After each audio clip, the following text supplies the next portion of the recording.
What's up, everybody? So I made a video the other day of us doing the subfloor for the new van, and I thought it was really boring and I didn't really like editing it, so I scrapped it. Also, today is Thursday, last night was Wednesday night. I did not know that until it was like I was ready to go to sleep and really tired. So there is no Q&A this week. I'm really sorry about that. I totally did not know what day it was and forgot all about it.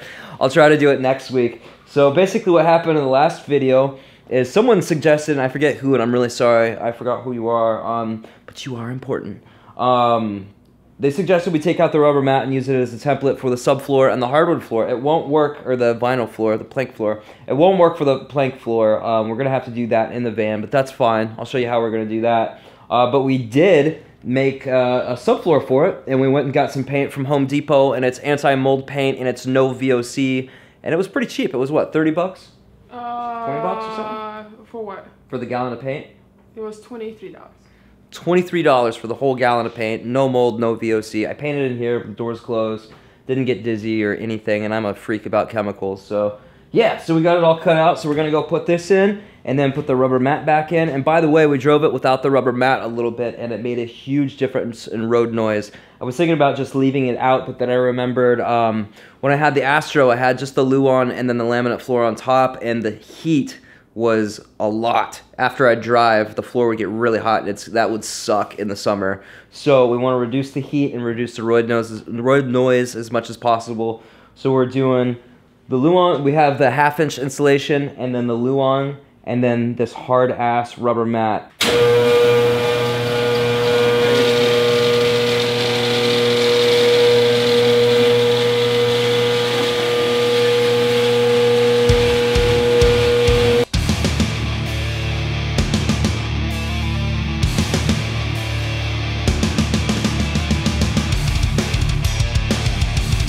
Alright, so the rain's hitting us like a ton of bricks right now. I think we might push these doors open, put a tarp on top or something so we can do the stuff we need to do. But here is our subfloor. It is Luan. This area is the main walking area. The bed's going to come out to here, so I don't really remember. And so this is all one big flat piece. And we only have it coming to here because the rubber mat that goes up there is going to cover it. And we wanted it to end right here, so when we put our curtain here, you won't be able to see the hardwood floors at all. It'll look like just a van up front, just a work van or something. So yeah, she's working on taping these pieces down so they stay in place while we get the rubber mat in here, and we're gonna get that in. And then I guess we'll put as many pieces together as we possibly can in the center here. And then when or if it's Oregon, it will stop raining. We're gonna scoot like the whole piece back. I'll just show you when we get there.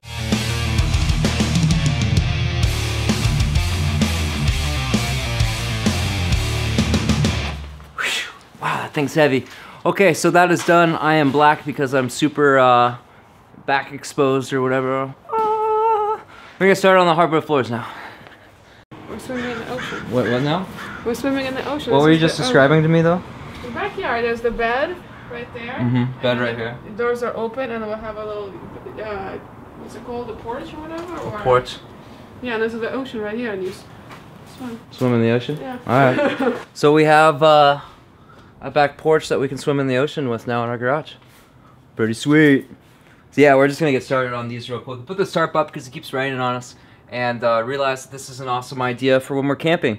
And sneak peek to my video when I actually do it of those doors versus a slider door. You can do this. You can't do this with a slider. Well, you could, but you gotta get some poles and stuff. My conclusion is that these style doors are better than slider for living in a van. Some tools of the trade here, knee pads. I'm not nearly as strong at the knees as she is, so I'm wearing knee pads. They're saving my life right now. One of these things, right angle, triangle, square, whatever the hell you want to call it. And we're using these paint pens. They're called chalk ink pens, and these are amazing because they'll write on anything. You just shake them up, baby. That's it, and it's ready to go. So it's like paint. And we're going to cut this, and you can take this off, right, with alcohol? Mm-hmm. Yeah, so if we leave any mark on here, we'll just use some alcohol, wipe it off. So we lined up the first piece perfectly, exactly how we want it. We're going to go back and double check it before we actually do this. Now we're just using something straight, and we're just going to use one of these planks and line it up, get it lined up perfectly, for our edge down here. And the back on this fan is actually curved, so we won't be able to do that, but we pre-cut out some cardboard templates while we had the rubber mat out.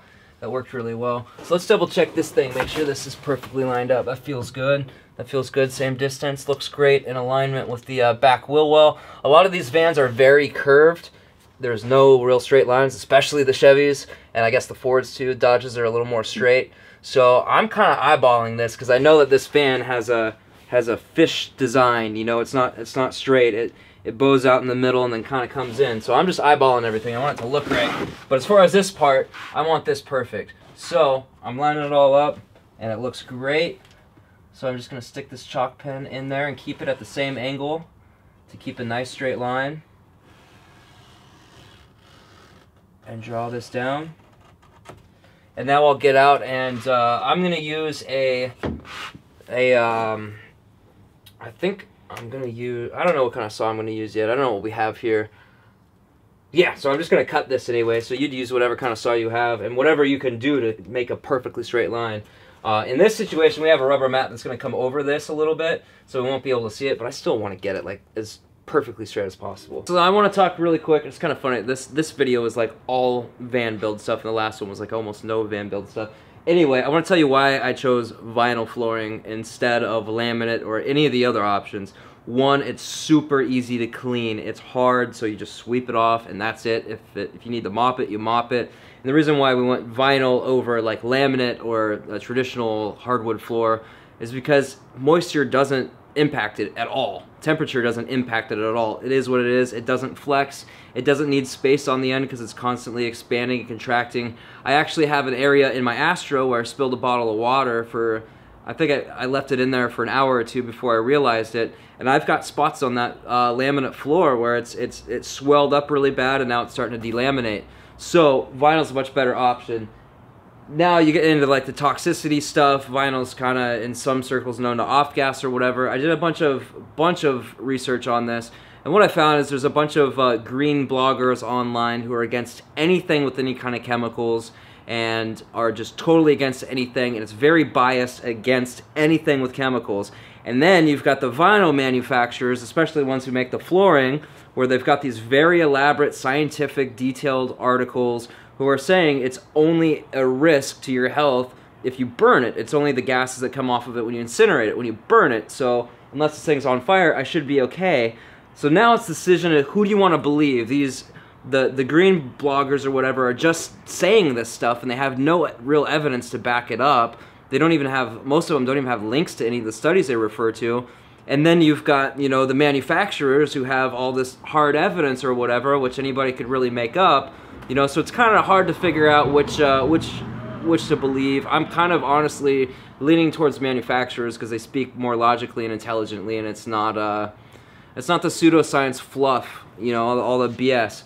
So anyway, we're just going with this. If it off-gasses a little bit, you know what, it's still going to be better in this thing than in a house. So that's where that's how I made that decision, and I think it's a great one. So do with that what you will. Please do your own research on materials, especially if you're prone to like respiratory illnesses or anything. I just have mold sickness, and this stuff is totally waterproof. It will not mold, and it's gonna be great. So I'm gonna get started cutting on this stuff. Woo! One more thing I forgot to say real quick. In cutting this stuff, I don't know if I want to breathe in all the dust and stuff from it because it is vinyl, it's synthetic material. I don't know what they're made out of or anything. Specifically, so I am going to wear my respirator. I would probably advise wearing like a dust mask, or at least to protect your lungs from whatever dust comes out of here. I do the same thing with wood. I don't want to breathe in a bunch of wood particles, especially if it's made with glues and adhesives and coloring and whatever. I just don't want to breathe that stuff in. And I don't want to get in my eyes either, so I'm going to wear some eye protection too. So I'm going to bust my pee-pee out and get this done. Okay, look at this. It's starting to look really, really good. I love how it's all mixed match. It's going to make it look much bigger in here and a little more complex. So you see this line? We left a little bit of rubber here. I just thought it would look a little better, and some of these were just barely too short. I thought it would look better if they all matched like that. We'll eventually get something to go over this so that it looks even better than it does now.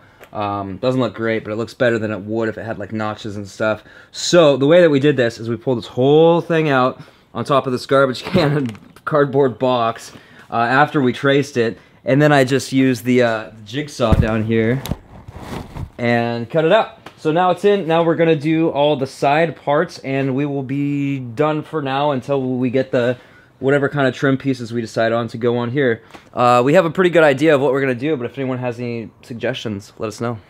So one more thing, I was talking about the templates we built. So we built a template for right here and back in here, this corner.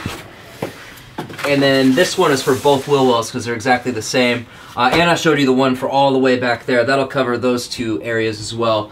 So it's extremely helpful to have templates for this. So I would definitely highly recommend cutting these out. It was a lot easier because we had this rubber mat to go off of versus if we did it in here without that, we'd have to just keep trimming until we got it just right or just the way we wanted it at least. So yeah, this is going to make things a lot easier. So we're going to get started on putting up here together and then right here and then those two spots and between that wheel well there, and then we're done. Alright guys, so it's just a little bit darker out than it looks like on camera. We got everything except for the very last piece. We just cleaned this thing out.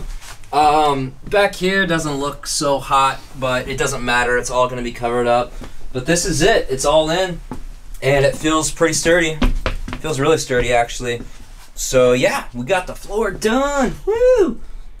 This spot back here, we should have moved it up and doubled it, but there's going to be cabinets out to about here, so I wasn't too worried about the structural integrity. So we did 4 in a row, which would be 2 in normal planks, but it looks sweet. Yeah. This looks rad. I dig it.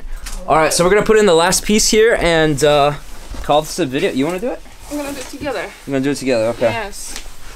You ready? Dun. Over a little bit. Right? There. Yeah. That's it. Cool, so we got hardwood floor. So next video, we're going to get started on the paneling. At least getting all the pieces cut.